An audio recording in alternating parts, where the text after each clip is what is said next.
Hey, and welcome back to another video from my eBay cheapest playlist, the playlist of videos where I go on eBay, OfferUp, Mercari, and Facebook Marketplace and purchase a specific brand or type or model of mobile phone or I don't know, any piece of tech that is the cheapest on said website, and we see basically what we got. And what I have here today is an Xperia X8, which was the cheapest Xperia X8 on eBay, and I got it for the price on screen here, which was about $7-ish. These usually go for about $20 to $30 in this condition, but this one with a charging cable was only $7, and it works perfectly. And in this video, we'll be taking a closer look at this. So this is the cheapest Xperia X8 here in 2023.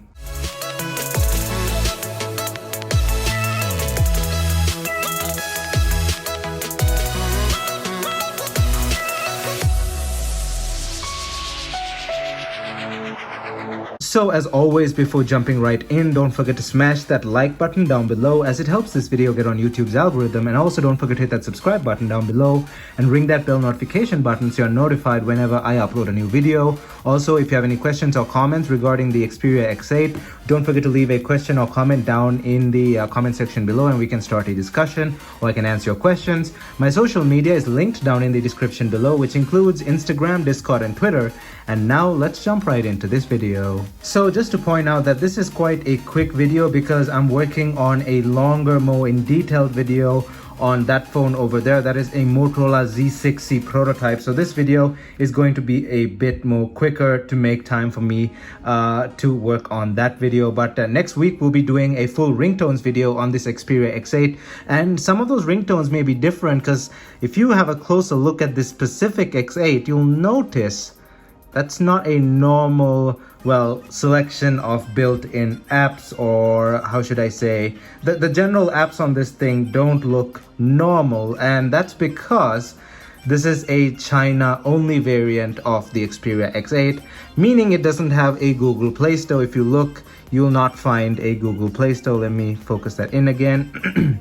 As you can see, there is no Google Play Store. Basically, a lot of Android phones sold in China are de-Googled devices. There are no Google services, and that is the same even here in 2023, and that was the same back when this thing was released, which was around 2010, as I remember. Yeah, it was released in the fourth quarter of 2010, and was a cheaper alternative to the Xperia X10, which I have covered in the past on this channel in quite a bit of detail. We definitely went into detail on the Xperia X10. You can go into this channel, into my channel, and search up Xperia X10. I think I did about 4 to 5 videos on it.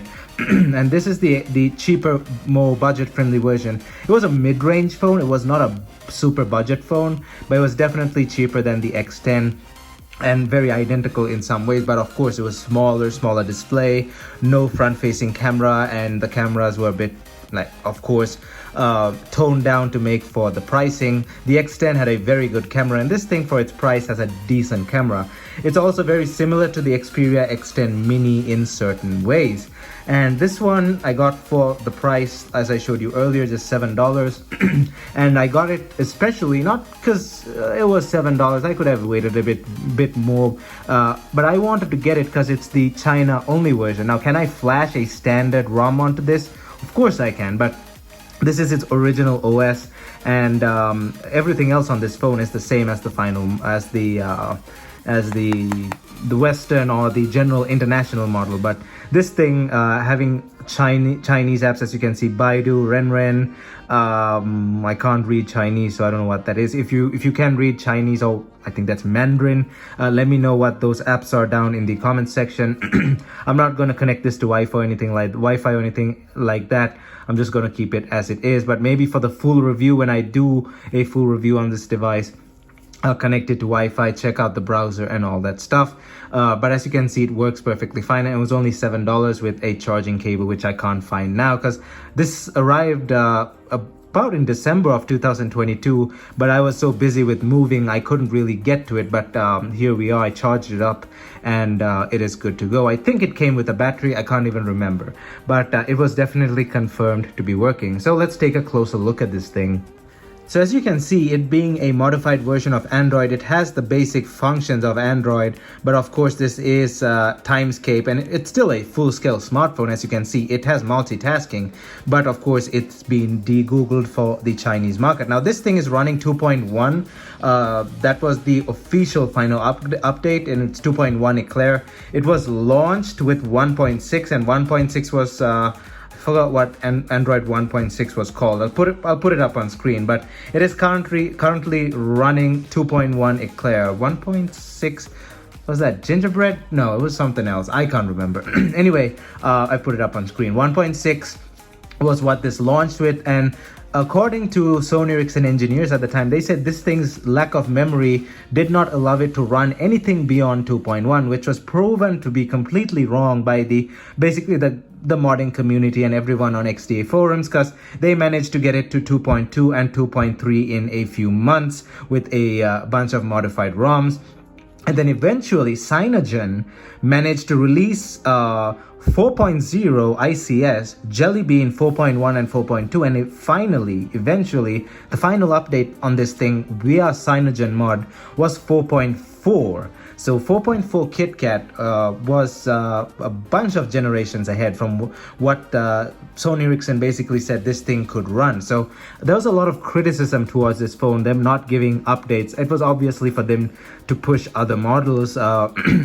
Back in the day, that was quite a thing, but now companies are more forced to give updates for a longer term to, of course, compete with Apple and Sony, because there's no more Sony Ericsson. Sony is kind of not in the best of places. They're not the most popular brand anymore. They were not the most popular at the time, but they definitely sold really well. But now they don't sell that well as compared to Apple, Samsung, and Motorola, etc., etc. So those update related mistakes definitely carried over to Sony, and yeah, Sony's were known for not getting updates at all. Some of their mid-range, just forget the lower end models, some of the mid-range models almost never got updates, and that was a contributing factor to them losing popularity in favor of Samsung, Motorola, etc., etc.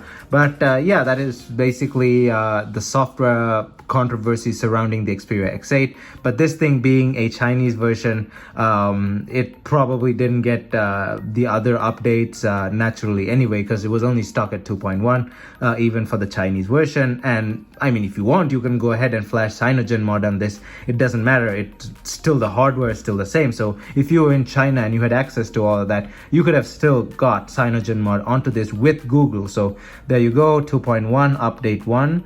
The model number is called the E15i, so this is running 2.1. So this is the native OS on this, not running a custom ROM or anything like that.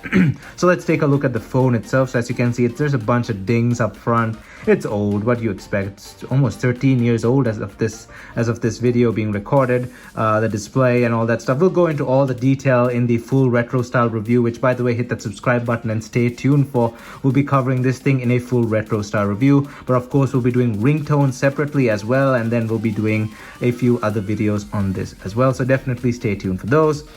We have Walkman branding at the bottom there. Camera shutter button, it's just a single press, there's no autofocus, just single press to take a photo, and that's it. And then we have your volume rockers, really nice sleek design on this side. We have your combo port for headphone over there with the I forgot what that thing is called. I'll put it up there, what the combo port can do with that small attachment on the side. Your power/lock button, micro USB over there, nothing on this side, and then you can flip it over, and then we have your speaker, Sony Ericsson branding, Xperia, and the single camera over there, and I think there's a lanyard strap over there as well, and the microphone is hidden somewhere there. Now that's the microphone, I think, or maybe lanyard, I don't know, but overall in decent shape what it is. But yeah, I'll be definitely using this phone for my upcoming videos on the Xperia X8, and we'll probably get the standard version as well, because this thing doesn't have Google. But apart from the fact that it doesn't have Google, it's exactly the same as the standard version. So yeah, that was just a quick look at the cheapest Xperia X8 on eBay. I'll be covering this phone in a few more videos as time goes by, so definitely hit that subscribe button and stay tuned for those videos. As usual, I thank you for watching this video, and if you liked it, don't forget to smash that like button down below and hit that subscribe button as well. And also then go ahead and ring that bell notification button so you're notified whenever I upload a new video. Leave questions or comments down below and we can start a discussion, or I can answer your questions. My social media is linked down in the description below, which includes Instagram, Discord, and Twitter. Thumbs up, and I'll see you guys in my next video.